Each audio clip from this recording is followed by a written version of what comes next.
So I sometimes wonder what people see when they look at me. If I peek back on days gone by, I was so very painfully shy. People always thought me very bold, but so often it was an act as my insides would fold in terror. I thought I was one great big error. A long time ago, on a rock where the North Sea did flow, a father and his twin boys sat to catch fish. And I wish it weren't so, but a wave came and took them to the depths below. Because of this tragedy, I imagine we, as a family, lost part of ourselves, as the trauma went in to our very cells.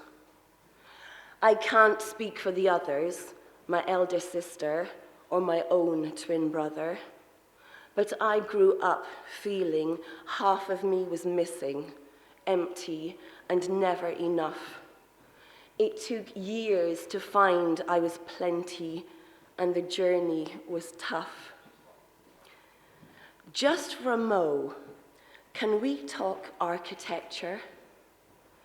I have two favorite structures: a lighthouse as a beacon of trust, omitting rays of light to say we must turn left or right or otherwise suffer the rocks of might. A guide to send us on safely so we don't have to call in Mayday. And a bridge. Why a bridge, you may ask? Well, its one and only task is connection. And on reflection, when I was young and sad and lonely, I only wanted the company of horses and dogs. Never toads, never frogs, just horses and dogs. Age 14, I looked with envy at the girls doing drama. I didn't have the confidence and I didn't have the glamour. I hated people and wanted to be a hermit.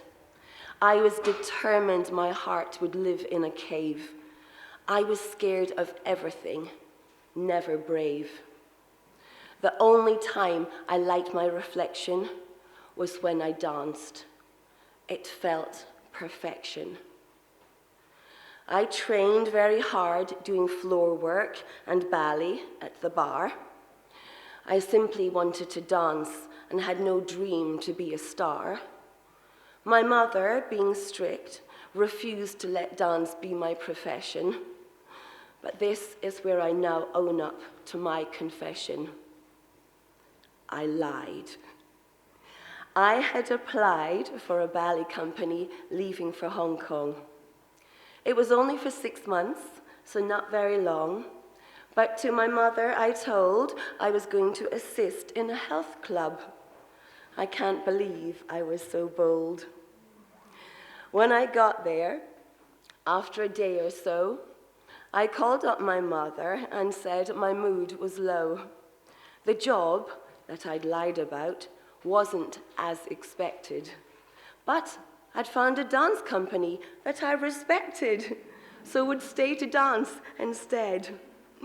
My mother believed the lie I said. Oh, the freedom I felt as I took off my bridle. I was never idle, and after performances would sidle to Lan Kwai Fong to boogie at Club 1997 all night long. People from all walks of life I met. A woman from Oz who taught me to swear, though not in front of my mother, I never would dare. I learned lots of Gondonwa, Cantonese. Basi jam goi. Can I alight at the next bus stop, please? I dived into life like a fairy had waved her wand. It's easy to fake confidence when you're a big koi in a small pond. I had fencing lessons with Hong Kong's Olympic coach. and eventually managed not to be scared of even the largest cockroach. But it was all a show, as inside I felt such woe. For instance, before I would speak Cantonese on the bus, my heart would palpitate and pound. I don't know why the fuss. Age 32, I married and had 2 children. We moved to Tokyo. I felt lost in translation. So after 4 years, returned to the UK. Just me and the children, by the way. 16 years I had been away. Life suddenly became very hard, alone and emotionally scarred. For a long time, I felt my life would get better if, or when, I sought gallant knights in the form of men, and then, you may call it luck or fate, amazingness came to me on a plate. Will you teach a dance for International Women's Day? The local council did say. With pleasure. I choreographed a dance at 4 centres of leisure and performed at Elgin Town Hall. You won't get the audience to join in. I did. We had a ball. Then came Forest Alternative Festival. What a spectacle it was to be with puppets so giant and pliant, defiant against the odds. In closed-down shops, squads of teenagers and me devised, created, and waited for opening night. It was going to be such a sight. I was asked to join the drama workshop to encourage more dancers. When the director saw my improv, he shouted, "Stop." The scriptwriter called me and said I had to be in a play, as my improv had made them laugh in every way. So Jonathan Harvey wrote me a part. Oh, my heart. I was so terrified I was nearly sick. Or what's that phrase? A brick? But guess what? I flew like a kite night after night. It was almost as if I had glimpsed my might. So it was, at the age of 40, I suddenly felt I'd won the lottery, as I found myself in college. Acting and performance was my knowledge. Oh, how I found me, and my heart soared with glee, as I learned Shakespeare and how to act like a tree. Daily, it was like seeing in the looking glass, as I saw how I acted in life. I thought I was crass. I always want to go deep, so often I did weep, yet I got to know myself better. Slowly, I began writing myself love letters, as my chains of hatred became unfettered. Thus, in 2009, I graduated, quite liking the new self I had created. I did dibs and drabs on the telly, a Specsavers ad where my gaze trembled like jelly. For the Smithsonian Channel, Mary Lincoln, the president's wife, who suffered so sadly such horrors and strife. Goody Putnam in The Crucible for NTS, and Mary Warren when an actor was sick. What an honor as a newbie to be picked. But oh, the stabs with each rejection from yet another failed audition, because we've decided to go in another direction. So I set out on a mission to commission work by myself. Yes, I've played Mrs. Claus and an elf, but I thought on how performance had bridged the gap, led me to freedom from my self-hating trap. So I wondered if I could use it to heal, to bringing theater off the stage, making it real. Could I raise spirits and reprieve isolation within this disconnected nation? I look to a people I feel are neglected, those over a certain age who are so often rejected, ignored. I implored a friend to help me learn. I churned out lots of shows in rhyme or prose with lots of beloved and well-known songs. And before too long, I began to trade and actually be paid for bringing joy to faces in many care homes and such places through shine bright entertainments.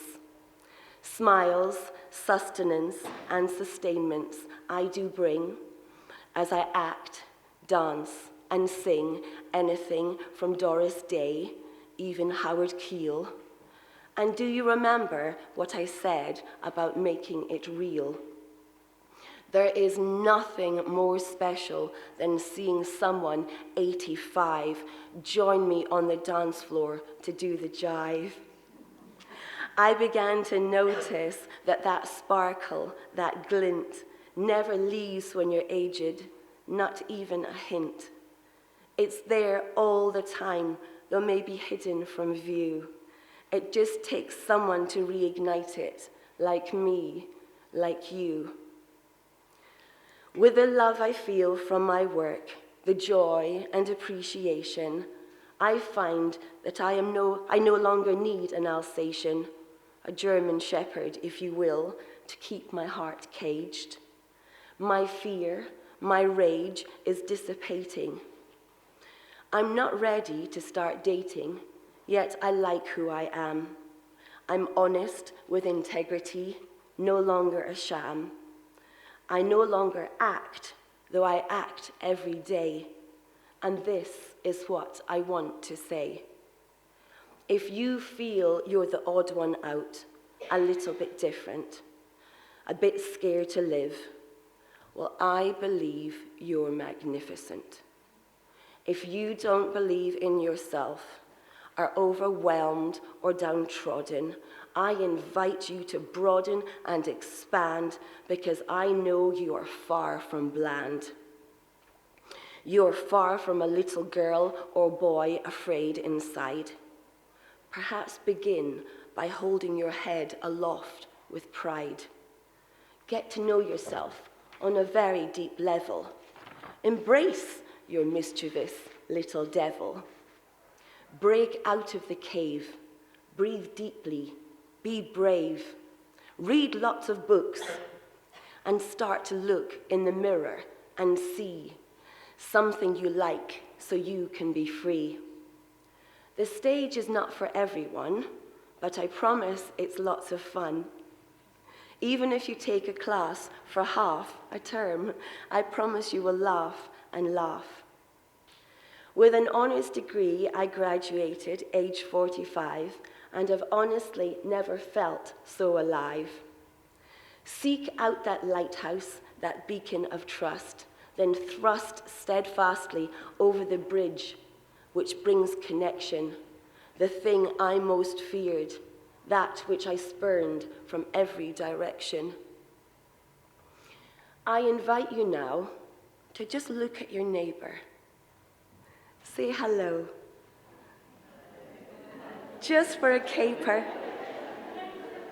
But for a mo, just hold that gaze. Connect, and I promise you will feel heart raise that will open your heart for days and days. This was my talk, my little story. I thank you for listening. I probably have more. But before your enthusiasm I drain, be as joyous as Calamity Jane.